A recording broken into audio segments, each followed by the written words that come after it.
Good morning student. आप सभी का स्वागत है। आप सभी घर पर स्वस्थ होंगे। मैं आपसे सभी से मनोकामना करता हूं कि आप सभी स्वस्थ रहें, स्वस्थ अपने परिवार का ध्यान रखें। आज हम क्लास 7 की जो वर्कशीट नंबर 8 है मैथमेटिक्स गणित की, उसको सोल्व करेंगे। आज हम ट्रायंगल और उसके जो प्रॉपर्टीज उसके बारे में अध्ययन करेंगे।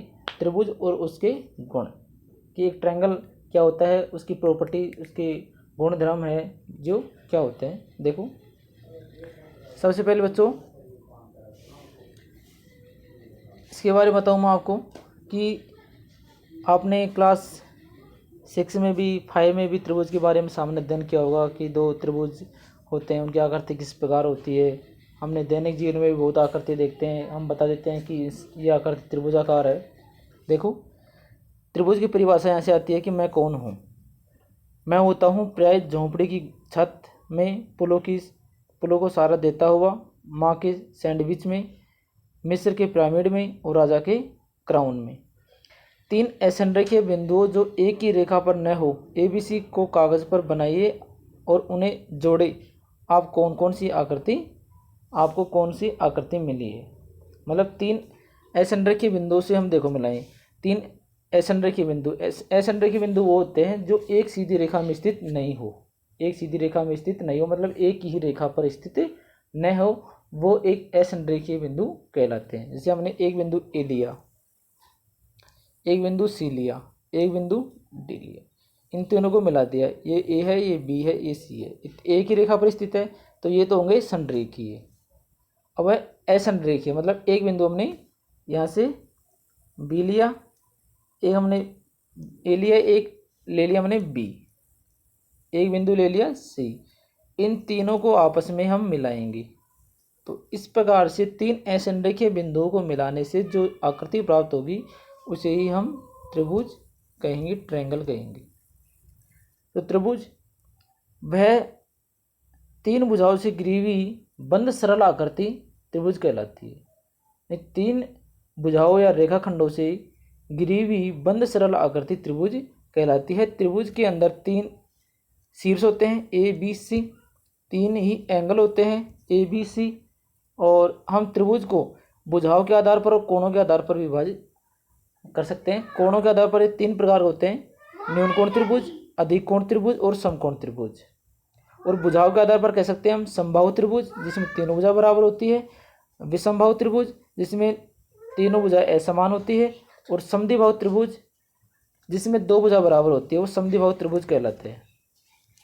जिस समद्विबाहु त्रिभुज की बात करें हम कि AB बराबर है BC लेकिन डिड नॉट इक्वल AC, तो ये क्या हो गया, समद्विबाहु त्रिभुज हो गया। ठीक है बच्चों, अब हम देखते हैं यहाँ से कि 3 रेखाखंडों से बनी आकृति है।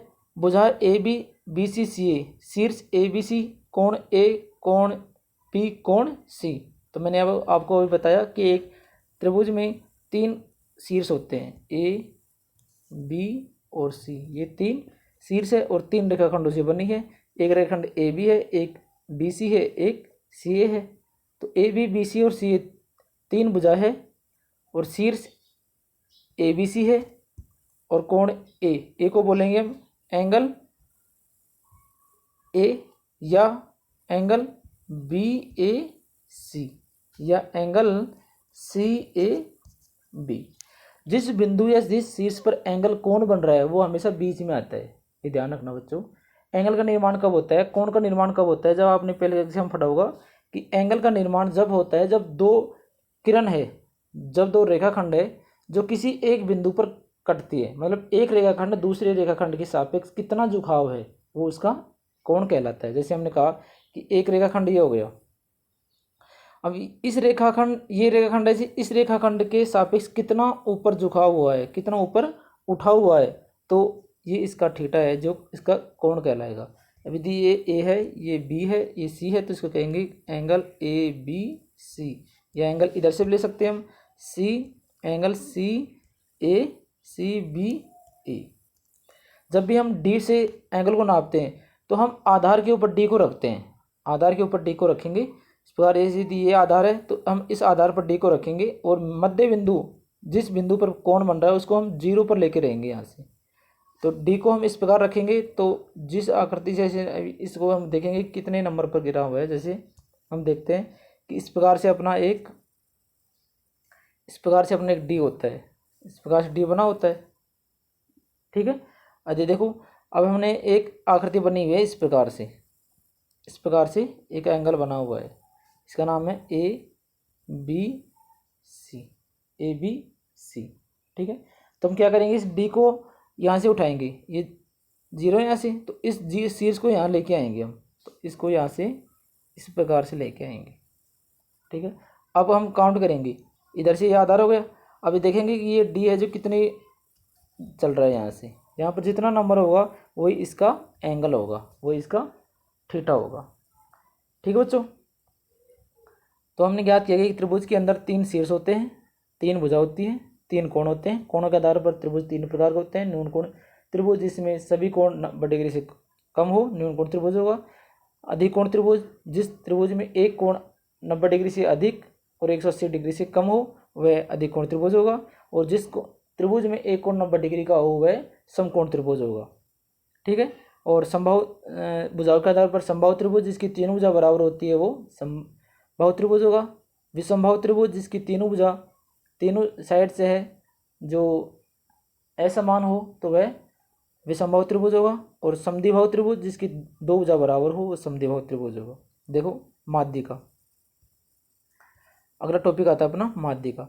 माध्यिका एक ऐसा रेखाखंड है जो शीर्ष व उसके सम्मुख भुजा के मध्य बिंदु को जोड़ता है, वो इसकी माध्यिका कहलाती है। मतलब एक ट्रायंगल लिया हमने, इस शीर्ष से खींचे तो इस शीर्ष से सम्मुख भुजा के मध्य बिंदु को मिलाएगी, ए बी सी।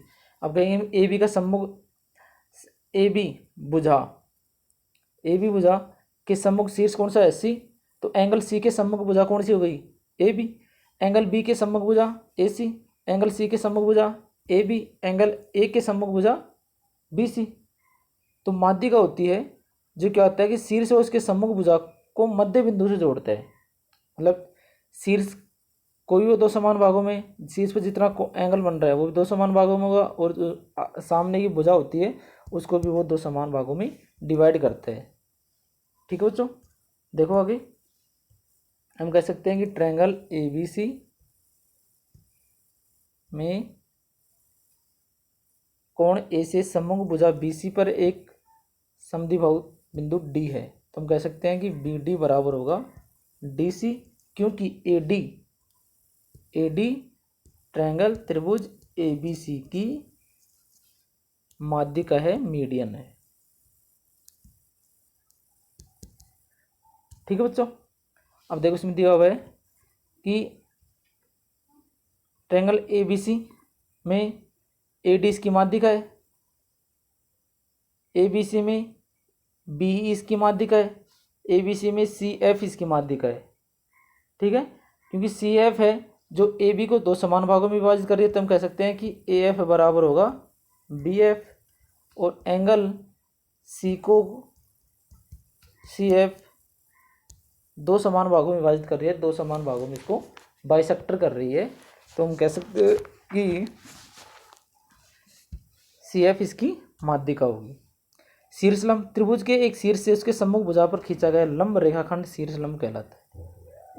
देखो बच्चों, त्रिभुज के शीर्ष से उसके सम्मुख भुजा पर खींचा गया जो लंब है, जो लंब रेखाखंड है, जो उसका शीर्ष लंब कहलाता है। मतलब एक ट्रायंगल लिया त्रिभुज ए बी सी, यदि ए बी सी में किसी शीर्ष ए से, किसी भी शीर्ष ए से सम्मुख भुजा पर लंब डाला जाए, मतलब सम्मुख भुजा पर 90 डिग्री का कोण बनाए, तो वो उसका शीर्ष लंब कहलाता है, ठीक है। अब अंतर क्या समझ में आया। शीर्ष लंब में हम शीर्ष से सम्मुख भुजा पर लंब डालते हैं, 90 डिग्री कोण बनाते हैं। और माध्यिका में हम शीर्ष से सम्मुख भुजा को 2 समान भागों में विभाजित करते हैं। मतलब शीर्ष से खींचा गया रेखाखंड है जो सामने वाली भुजा को 2 समान भागों में विभाजित करे, तो वो माध्यिका होगी। और यदि सामने वाली भुजा पर, सम्मुख भुजा पर 90 डिग्री का कोण बनाए, तो वो उसका शीर्ष लंब होगा, ठीक है बच्चों। आगे, किसी त्रिभुज का बाह्य कोण किसी एक त्रिभुज को एक ही और बढ़ाने पर बनता है। एक त्रिभुज पी क्यू आर बनाओ और एक भुजा क्यू आर को एस तक बढ़ाइए। मतलब क्या हुआ, देखो हम एक त्रिभुज पी क्यू आर बनाते हैं, एक त्रिभुज P Q R, P Q R बनाते हैं। अब देखो इसमें कहा है कि आगे एक भुजा क्यू आर को एस तक बढ़ाया, क्यू आर को एस तक बढ़ा दिया, ये क्यू आर हो गई एस तक बढ़ा दिया हमने। अब शीर्ष आर पर बना कोण पी आर एस बाह्य कोण कहलाता है। शीर्ष आर पर बना कोण पी आर एस बाहर की तरफ बन रहा कोण है जो हमारा बाह्य कोण कहलाता है। बाह्य कोण पी आर एस का आसन कोण बताइए। आसन कोण का मतलब ये आसन कोण हो गया, इसका दोनों आसन कोण हो गई। अक्सर ट्रेसी कॉफी लेकर हम पी तथा क्यू सम्मुख अंतःकोणों के संलग्न पर आर को ढका है, तो हम कह सकते हैं कि कोण पी आर एस है जो कोण पी और कोण क्यू के योग के बराबर होगा। देखो बच्चों, इसको हम इस प्रकार से बता सकते हैं आपको कि जो इसके बारे में देखो, ये ट्रायंगल ए बी सी है, ए बी सी, इसकी एक भुजा बी सी को मैंने आगे तक बढ़ाया। अब ये बाह्य कोण ही बन गया ए के, तो एंगल ए सी इसको डी तक बढ़ाया, तो ए सी डी बाह्य कोण है, बाह्य कोण है, एक्सटर्नल एंगल है। ये एक्सटर्नल एंगल है जो इसके सम्मुख अंतः कोण के सम्मुख बने कोणों के योग के बराबर होगा। मतलब angle A plus angle B के योग के बराबर होगा एंगल ए सी डी। ये इसका बाह्य कोण कहलाता है, एक्सटर्नल एंगल कहलाता है। और देखो ये कोण है, ये इसका रेखिक युग्म, ये रेखिक युग्म कोण भी कहला सकता है, हो सकता है। एफ है इसका इस रेखिक युग्म कोण, इसका संपूरक कोण भी हो सकता है, इसका ये संपूरक कोण भी हो सकता है। और ये इसका यहाँ से देखें तो हम इसका आसन कोण भी हो सकता है। क्वेश्चन नंबर 1 देखो, त्रिभुज पी क्यू आर में भुजा क्यू आर का मध्य बिंदु डी है। डी है जो इसका मध्य बिंदु है, क्यू आर का मध्य बिंदु है। तो पी एम है, पी एम तो इसका शीर्ष लंब है। पी एम का मतलब क्या है, शीर्ष लंब, पी एम को कहेंगे शीर्ष लंब। पी डी क्या है, पी और डी, पी डी इसकी माध्यिका है, पी डी इसकी माध्यिका है। और त्रिभुज क्या क्यू एम बराबर आर एम आर है, क्यू एम बराबर एम आर है, तो हम कहेंगे क्यू एम बराबर एम आर नहीं है, क्योंकि पी से खींचा गया जो एम बिंदु है उसको मिलाएंगे तो ये शीर्ष लंब है न कि माध्यिका है। तो शीर्ष लंब सम्मुख भुजा पर खींचे गए जो जिस बिंदु पर मिल रहा हो उसको दो समान भागों में डिवाइड नहीं करता है, माध्यिका दो समान भागों में डिवाइड करती है। तो क्यू एम है जो एम आर के बराबर नहीं है। और angle P M R, P M R ये एंगल बन रहा है पी एम आर जो पी एम क्यू के बराबर होगा। एंगल पी एम आर बराबर है एंगल पी एम क्यू की। ठीक है बच्चों, क्वेश्चन नंबर 2 है angle Q P R, Q देखो बन रहा है क्यू पी आर की सम्मुख भुजा का नाम बताइए। ये एंगल क्यू पी आर बन रहा है, उसके सम्मुख भुजा कौन सी है, पी आर, तो एंगल इसकी सम्मुख भुजा हो जाएगी यहाँ से क्यू आर। तो हम सेकंड का आंसर देंगे यहाँ से कि एंगल क्यू पी आर की सम्मुख भुजा का मान होगा क्यू आर। ठीक है, क्वेश्चन नंबर 3 है निम्न आकृति में अज्ञात अंतःकोण जेड का मान ज्ञात कीजिए। ये कोण है 50, ये कोण है जेड और ये कोण है 115। तो हम जानते हैं कि बाह्य कोण की या बाह्य कोण से हम बता सकते हैं कि एंगल 50 प्लस एंगल जेड बराबर होगा 115। तो एंगल जेड बराबर हो जाएगा 115 माइनस 50 बराबर आ जाएगा यहाँ से 65 डिग्री। 65 डिग्री कोण जेड का मान कितना जाएगा, 65 डिग्री। अब देखो क्वेश्चन नंबर 2 निम्न आकृति में अज्ञात बाह्य कोण x का मान ज्ञात कीजिए। तो हम यहाँ से बाह्य कोण का मान ज्ञात करेंगे।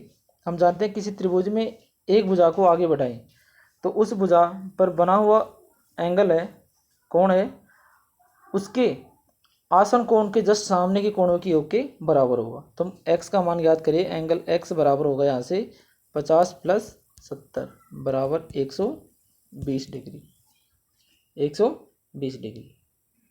अगला क्वेश्चन है, आप अपने दैनिक जीवन में दिखने वाले 5 त्रिभुजाकार वस्तुओं के नाम लिखिए। कि अपने दैनिक जीवन में काम आने वाली जो 5 त्रिभुजाकार वस्तु है वो कौन कौन सी हो सकती है, उसके नाम लिखने हैं। तो ये क्वेश्चन आप अपने विचार से कर सकते हैं। इसका आंसर हम अगले वीडियो में बताएंगे। वैसे हमने देखो यहाँ पर इसका आंसर यहाँ मिल जाएगा कि हम देखते हैं कि पुलों को सहारा देते हैं हम, झोंपड़ी की छत होती है, झोंपड़ियों की छत होती है, या फिर मिस्र की पिरामिड होते हैं, वहाँ के सैंडविच होते हैं, उसमें क्या बनते हैं, सारे त्रिभुज बनते हैं। सैंडविच इस प्रकार का आता है ना, ये ब्रेड बोलते हैं उसको हम, ये भी त्रिभुजाकार आकृति है। जो पिरामिड बन रहे हैं वो भी त्रिभुजाकार आकृति के हैं। जो झोंपड़ी की जो छत होती है वो भी एक त्रिभुजाकार आकृति की रूप में होती है। और जो पुल बने होते हैं वो भी त्रिभुजाकार आकृति के रूप में बने होते हैं। जो रोड क्रॉसिंग के समय जो संकेत बने होते हैं वो भी त्रिभुजाकार आकृति के रूप में बने होते हैं। तो हमारे दैनिक जीवन में काम आने वाले बहुत सारे एग्जाम्पल है जिसको हम त्रिभुज के बारे में बता सकते हैं। ठीक बच्चों, आपको वीडियो समझ में आया होगा। इसको अधिक से अधिक सब्सक्राइब करें और इसको लाइक करें और आगे शेयर करें, जिससे सभी बच्चों को समझ में आ सके। और मैं आपसे विनती करूंगा कि कोरोना वायरस के चलते आप घर में सुरक्षित रहे और बार बार साबुन से हाथ धोए, सैनिटाइज़र का प्रयोग करें और बाहर निकले जब मास्क लगाकर निकले। और मास्क को हमेशा साफ़ सुथरा रखें, हमेशा उसको डेली यूज़ पर उसको, या तो हम मार्केट से लेते हैं तो उसको एक बार पानी और साबुन से धो लें, या फिर हम कपड़े का भी यूज़ कर सकते हैं जो बहुत अच्छा यूज़फुल सिद्ध होता है अपने लिए। ओके, थैंक यू बच्चे, मिलते हैं अगले वीडियो के अंदर। Thank you. ओके।